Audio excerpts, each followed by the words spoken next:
Hello. In this video I'm going to do a brief review over how to calculate the volume and surface area of cylinders. As you can see from my very expert drawing right here, there's only really two things that we need to know. And that is the radius of the top part of the circle, or the bottom, and the height of the cylinder. Okay. Now, our two formulas are as follows up on the top. The volume is equal to pi r squared, which is just the area of the circle here times whatever the height is. Okay? So in order to find the volume of the cylinder, once you know what the area of the top circle is, or the bottom one because it's the same size, multiply that by the height, and that will give you the volume. Okay? The second one is the surface area. The surface area is just going to be the area of, you can think about it as the three parts of the cylinder. One would be, the first part would be the top circle, and then the second part would be the area of the bottom circle. And if you think about it, those both would be the same because they're the same, they have the same radius and so on, so it's the areas are identical. So therefore, it's just going to be 2 of these, pi r squared, which again, remember, that is just the formula for the area of a circle. Okay? So there's that. Plus the bit in the middle. This is often called the lateral surface area. Okay, and it's just a term, you don't have to worry about it too much. The lateral surface area, if you think about like this, if you took a cylinder and you snipped it, if I literally just went, cut it with a pair of scissors right down the line and unfolded it, unpeeled it, you'd see that the middle part would really just work out to be a gigantic rectangle, which I'm drawing, of course, very expertly. Okay? Think about it like with a roll of paper towels, right? If you peel off a roll or a sheet of a paper towel, it goes around all the way, it's just one big rectangle. Okay, so then all we have to know are what are the dimensions to find the area of a rectangle. All we would need to know is whatever this length is on the top times whatever this length is right here. Well, we know that this length right here, just visually, just think about it, that's just the height. So then what is this length right here? Well, again, thinking about it, if we're peeling off a roll, it's like we're taking this entire length right here. And if you unfold it, that's this. Well, what is that? That would just be the circumference of the circle. And the formula for the circumference of the circle is just 2 times pi times whatever the radius is. Okay? If you need to pause and review this, I'd recommend that. But these are really just the two types of formulas that you're going to need to calculate anything involving cylinders. All right, and now, very importantly, there are only 2 elements that we really need to know, and that is we have to know the radius and we have to know the height in order to figure out volume.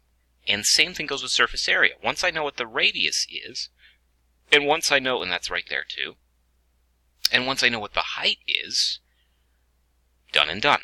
Just basically plug those numbers in and solve. Okay? So what we're going to do is we're going to practice a couple of these, and then we're going to make them gradually more tricky, because what will sometimes happen with these equations, or actually I should say always will happen with these equations, is that if you notice, there are 3 parts to each equation, right?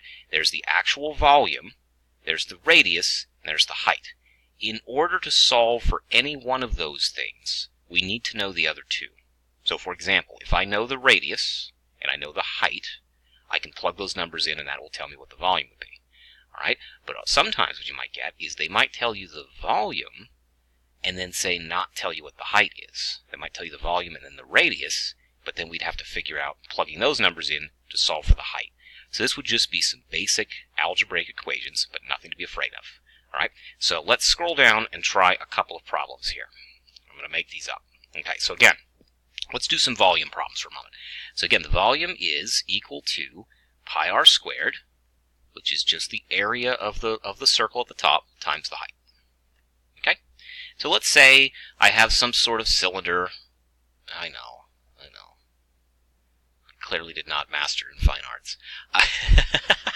Okay, but so actually in some ways my horrible drawing is helpful because it teaches you a level of abstraction that you're going to need in higher maths, so just bear with it. Okay, so let's say I said the radius was, I don't know, I'm not even going to use units this time, but sometimes they'll give you units. Let's just say it's 6, and the height here is, I told you it was 10.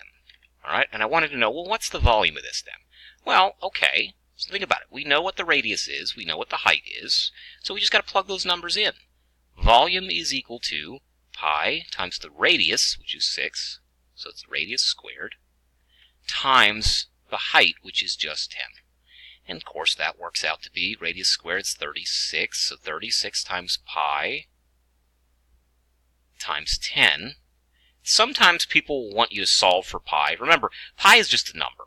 It's an irrational number, but it's roughly, approximately, and they do that little approximation, it's approximately 3.14. So you could plug that in if you want with your calculator, but that just makes it trickier to do by hand, easy with a calculator, so I'm just going to leave it as pi for today. So then that would just be, well, 36 times pi times 10, that's 360 pi. And there you go. There's the volume. Not too shabby. Okay, let me do another one. What about if I said, we'll do maybe 2 or 3 more, and hopefully you get the hang of this. Let's suppose I had the another cylinder, and this time, I didn't tell you that I said the diameter, so D, diameter, is equal to 10, and the height is equal to 6, and I want to know, obviously this doesn't look right, but just, bear with me here. Just pretend these numbers are real. Okay, so if I said that, and then I said, well, what's the volume now? Well, if you think about it, again, we need to know the radius and the height to find the volume. I did tell you what the height was, but I didn't directly tell you what the radius was. I said the diameter was 10. All well and good, but we need to find the radius. Well, if you remember, the radius is just half of the diameter. So all we have to do first is just cut that in half, which would be 10 divided by 2 is just 5, and there we go. We have our radius. So then, once again, just plug everything in. So that'd be pi times 5 squared, and that times the height, which in this case is 6. And so if we do a little simplification, 5 squared is 25, so that's pi times 25 times 6. And then, oh gosh, I can do this. Oh, that would be, okay, 6 times 25, that would be 150. So the answer for the volume would be 150 pi. So far, so good. Okay, now, what we're going to do quickly is we're going to solve both of these for surface area using the same exact cylinders, but let me scroll down to make some more space. So let's see. Let's suppose we had, let's try this now. So let's take that first cylinder again. I'm going to switch up colors. Let's see, let's do purple. Let's take that first cylinder. And this one we said the radius was 6. Oh boy, that's bad even for me. Oh wow. That's still not much better, but whatever. Who cares? Okay, so let's say the radius is equal to 6 and the height is equal to 10. Okay, so the formula for the surface area, I'm going to be all fancy, I'm going to put S sub A just to be cool like that. So the surface area is just the areas of both of the circles. So we have 2 of them and they're the same size, so that's pi r squared, but we have 2 of them. So that's times 2. Right? That hopefully makes sense, right? Pi r squared would be the area of this circle here, but I have the same sized circle on the bottom, so it would just be whatever that is times 2. Plus, okay, now here's where things get a little tricky. Remember, it's going to be the height times the circumference of the circle, right? Unpeeling the paper towel.